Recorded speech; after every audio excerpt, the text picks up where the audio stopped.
Okay, group, we're going to learn why you don't trade at lunch. Up on the day after commissions, 155 bucks, a couple hours, 2 hours worth of work. And so hadn't had that big trade yet, only trading two. Just trading two lots with Tim today. Nothing happened. The reason it hadn't been one of those days is look, since the open, it's just been nothing. Just chop, chop, chop, chop, chop. We hadn't had anything where you can throw any lots on there. RSI has been crazy, choppy. Look at this histogram. Look at the ASCII on the 1 minute. No runs. Look at the tails up and down. Those of you who know, we didn't really get any conviction. So, and like, look right here, 11:33 New York time. We're not having a clear breakout. We've been hovering around the lows of the day. And so trying to find a setup where we might can put a few $100 in the bank and call it a day. And really hadn't had it. Hadn't trusted the shorts, hadn't trusted the longs. When you have those kind of days, you just got to sit around. That probably wouldn't have been a bad flat bottom breakout. We called it on the 30 seconds, Tim, a little bit ago, but just didn't feel comfortable selling it. We did get quite a bit of volume on that spike, especially being 11:33 New York time.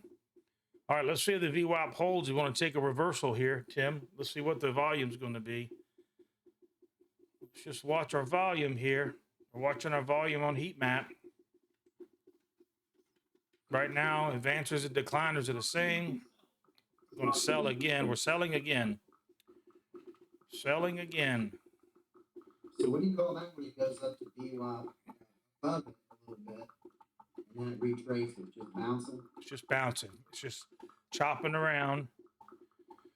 And then that's why you want to watch your advancers and decliners. You know, if VWAP was going to hold, the buyers would have came in, and we would have saw your advancers exceed your decliners, and we'd want that to stay to hold, even if it was on a small level. If we were in the camp that the VWAP was going to hold, okay. And now this could just be an overshoot.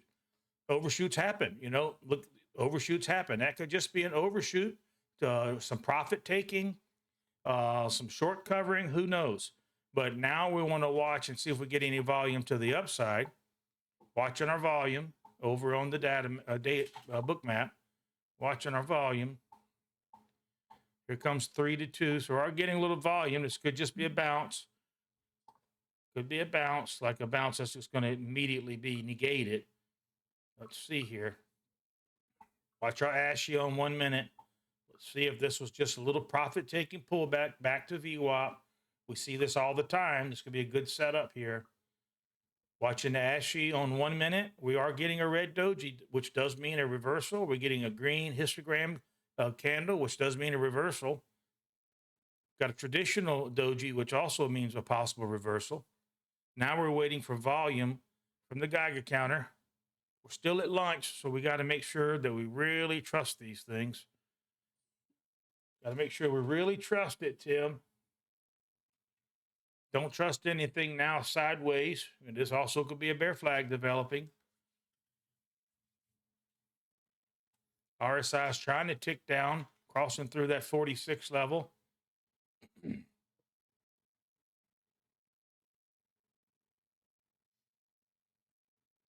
Well, see, it trickles with that low volume, which is so scary. Look at that tail it put on there. If we'd have bought based on the ASCII alone right there, that's not a true bounce because you don't have the volume of the advancers. And so we would be stuck in that trade, and we might have got a bad pour, a bad fill, because we're using buy market, and you could have bought at the top of that tail, and you'd be feeling some pain right now as a micro scalper. So these are the things you really got to watch. Hopefully we're going to catch our runner here. We're doing the cardinal sin. The grope, the name of this video needs to be making money at lunch or why you don't trade at lunch. We'll see how it works out. We're definitely trading leading into lunch. That was that 10:30. I guess that this sell-off was the London close or the Tokyo close. I forget what this is. Something happens here every day. I forget some of these things, what happened right there. But anyway, fixed to be the actual lunch hour, 12 to 1 New York City time. And we're watching our volume. We'll trade if we get some nice 3 to 5 million plus volume spikes. and like to go with the market. Hadn't taken a short all day, avoiding shorts. The greater market wants to go up, unless we have a news catalyst. President Trump tweets or something. Earlier, he's tweeting that Adam Schiff not being fair with his mortgages. A politician not fair. Who'd have thunk that, right? Happy crypto week. President Trump's proud that the crypto is over 120,000 for Bitcoin. Look, we miss it. Flat top breakout with volume. That's 5-2. So that would have been a great scalp right there, and I missed it. I'm going to go ahead and take 2 right here. Oh, me. I got in late on that. I'm late. I am late. I'm late, chat. You're live seeing me. I'm down. I'm going to have to ride this one out here. I'm going to take a loss here if we don't get some momentum. It's gone, so I am out. Had to take a loss on that. That was not fun. I got in that late, so we'll wait. We should have took that little breakout of right here. So now what we're going to do is we're going to change our lot size, and then we're going to wait for a better entry. We got an Ashi, was pretty good. Trading at lunch. This is costing me to do this video, Grok. Not why. This is why not to trade at lunch, because you lose your butt at lunch trading. Now let's get in here. Let's catch us a runner with all the right indicators. You don't go on tilt. That was a nice impulse candle. Great, beautiful looking off the VWAP. Beautiful looking impulse. Beautiful looking impulse candle for a nice micro scalp. I think I got a bad feel because I got in at the top of this wick here, but what you do when it doesn't work, it doesn't work. You can't ride these things out. That's not what micro scalping is about. Here comes another one. So would have been just fine and in the money right there.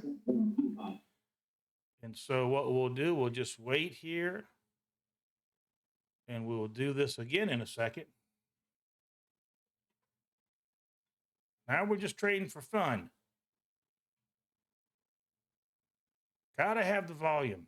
That was a great volume push. By the time I saw it, sometimes talking for these videos will get you, but that's okay.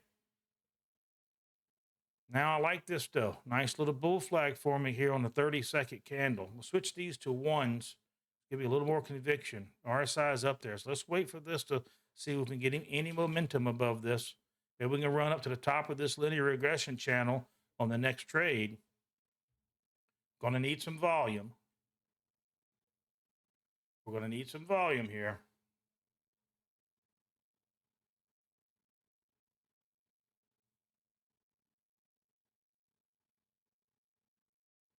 If not, you know what they say. Everything goes. First your money, second your clothes. I think VWAP's going to hold up for us here, though.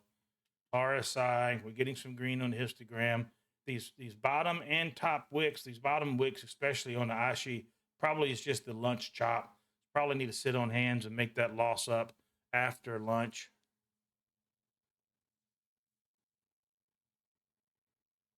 That's what I might say. Turning into a little pennant, descending highs and lows. Descending highs and lows, but no volume, so it's tough to trade anything down to 1 million. Lunchtime trading with Jim and Tim. Trading the lunch. We've been talking about not trading the lunch. Don't trade the lunch. Everybody not trade the lunch. Where's the first loss of the day come? At the lunch. I think this fixer to give it to us. I just got to be on the button for the next momentum run here. This is also why I want to get my buy sells to be on my keyboard. I'm going to do that too, probably today, because then I can watch Alex's book map and just be hitting my trading view and have my hotkeys just be telling us what we're doing there. Just make sure I got him live here. I'm going to do a refresh on him, shut down chat. I got him going here.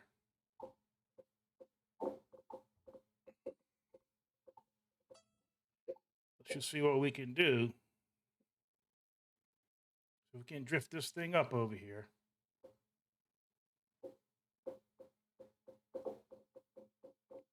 Tempting.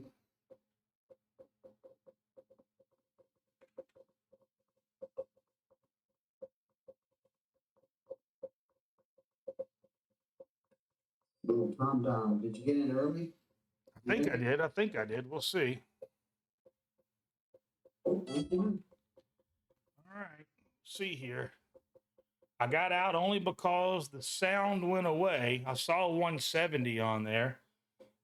I got out because the sound went away, which is the rule when you're doing this Geiger counter trades. It's key that he be timed right. But see, this candle back here did get me, and so he's trying to work a little bit of this money back.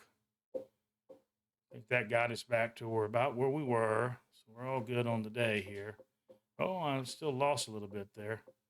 I didn't lose, but I'm down on the day. We just make another trade here, two here, get it back.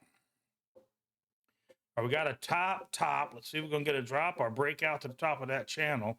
Would have been good in both trades, but you got to stick to your trading rules. And so in this candle, I hit my loss of just under 200, on a trade. So I got out. I just made most of that back up. I made all but 50 of that back up. And so now we're just going to wait for a setup. And that setup's going to be either a pullback or a clear breakout, maybe a breakout of this previous little pivot point here. And then with conviction, like right there. Let's just wait.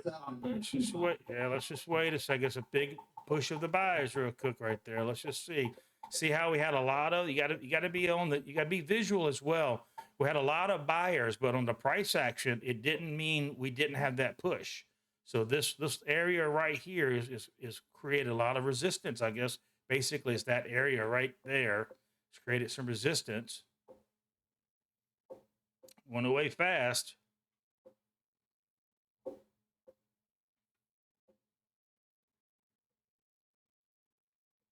Drop it back down to some 30-second candles. It's chopping around in the middle of this channel. Nothing we really can do in the middle of this channel. The play was really that VWAP break where I took that loss because of how I got that late pour, rolled right back around. You're still in this uptrend, but boy, look how choppy that is. This is that lunch chop.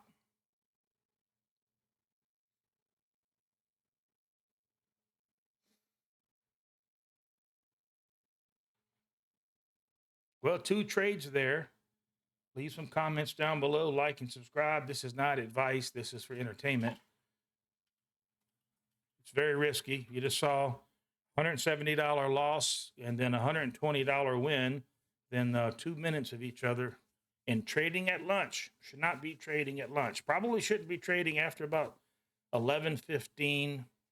11:15 to 1:15, I guess, would be probably the times you could avoid the futures market. East Coast time. You can watch, or you can go down to micros. Maybe go down to micros if you want. If you get solid setups, and I'm not on micros. I'm trading bigger than micros. Trading the minis. All right, circle just broke VWAP. Going back up. Drifting up. Oh yeah. Bought someone at RSI at like 30, and now I'm just waiting. It says it's 68 right now on the 1 minute. So it's getting probably a good time to sell, but I'm trying to make $50 a trade on those. I got you. But it's kind of, it's not near as exciting as futures. Well, yeah, but see, we're doing this futures, so we have the reflexes that then when we switch over to buying options and buying other stuff, it makes it, it's like training in a much faster car than you race, right? That's what That's helpful. it's very helpful. That's what I'm trying to do. And then when we are doing our options and selling covered calls and all of that stuff and working on portfolio stuff and pulling out a little bit of weekly income, it should see like a cakewalk compared to how much you got to digest doing this. And this is Chop City. Like for this little video, I'm 15 minutes in, I'm gonna cut it off. No one should be trading in this. This is real hard unless you really are in 30-second time frames. Even if you go down to fives, reset this chart. Look, those who know watching this video will say, why is anybody trying to trade this? This is hard to trade when there's really, it's a whipping all around with big point swings. You just gotta be patient, right? You gotta be patient. The VWAP trade was good. Yeah, VWAP trade was good. It's just the Yep. other ones that Iceberg and Q-Cell. That's exactly right. Iceberg, Q-Cell. sell.